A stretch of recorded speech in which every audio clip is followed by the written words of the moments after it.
Gear ratio atau transmisi. Gear ratio atau transmisi sebagai penyalur tenaga. Penyalur tenaga dari kopling manual menuju sproket roda belakang atau rantai roda. Itu khusus untuk motor bebek yang menggunakan perpindahan gigi secara manual. Tapi kalau motor tersebut tidak menggunakan perpindahan gigi, maka tidak ada lagi yang namanya netral, masuk satu, masuk dua, dan seterusnya.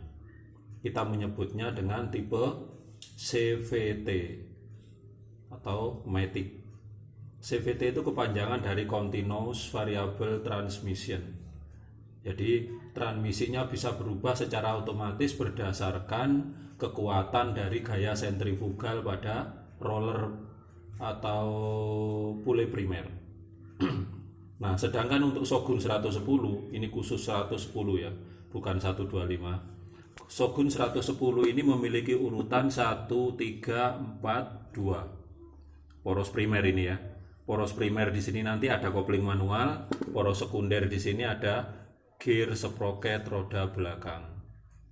Jadi ini yang menggerakkan disebut primer, yang digerakkan disebut sekunder. Satu primer kebetulan gigi mati menggerakkan satu sekunder gigi bebas. Dua primer gigi bebas ini ya, bisa gerak ini. Nah, dua primer gigi bebas menggerakkan dua sekunder gigi mati. Tiga primer gigi bebas menggerakkan tiga sekunder gigi geser. Kalau diam di tengah menjadi gigi mati. 4 primer gigi geser atau gigi mati menggerakkan 4 sekunder gigi bebas. Nah, ini 4 sekunder bebas. Oke.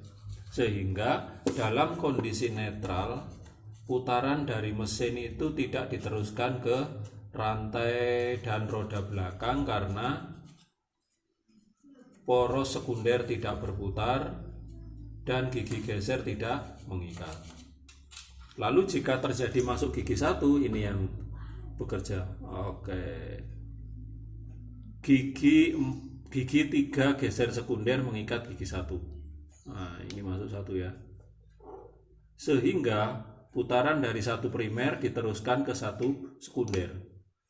Nah, karena gigi primernya kecil dan gigi sekundernya besar, maka di sini nanti akan menghasilkan perbandingan ringan.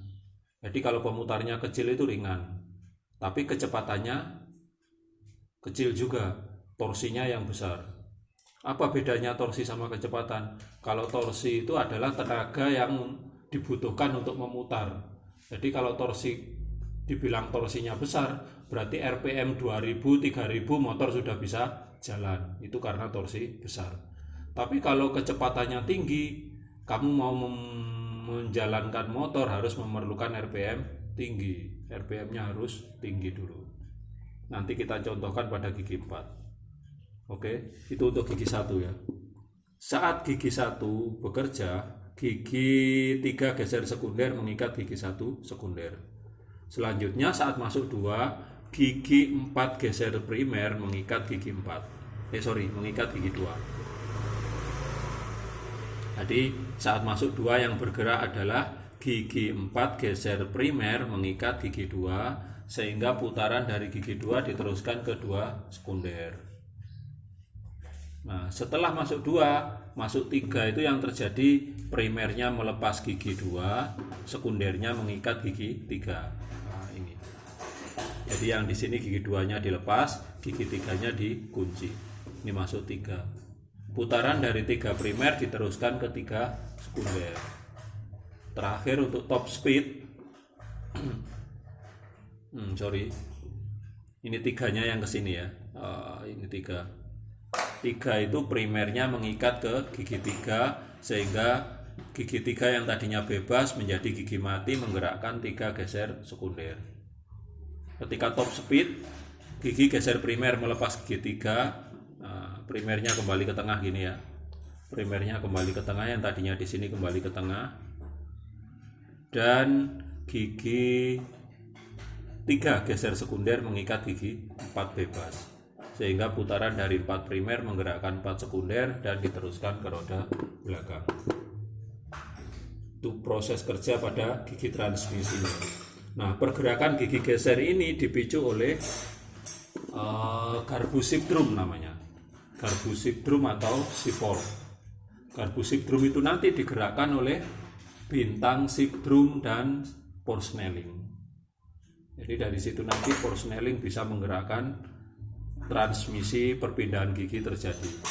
Makanya kalau motor susah masuk gigi, kemungkinan itu bisa dari koplingnya, Forsnellingnya, bintang sibdrumnya, kemudian siforknya, dan yang terakhir adalah gigi transmisi itu sendiri.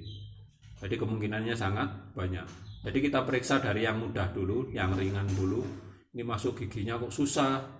Kalaupun mau masuk gigi terjadi hentakan, nah, yang perlu kamu periksa adalah kopling. Dari setut koplingnya bagus atau tidak, pemasangan penyetelan setut kopling, kemudian kekuatan per, kampas, dan lain-lain.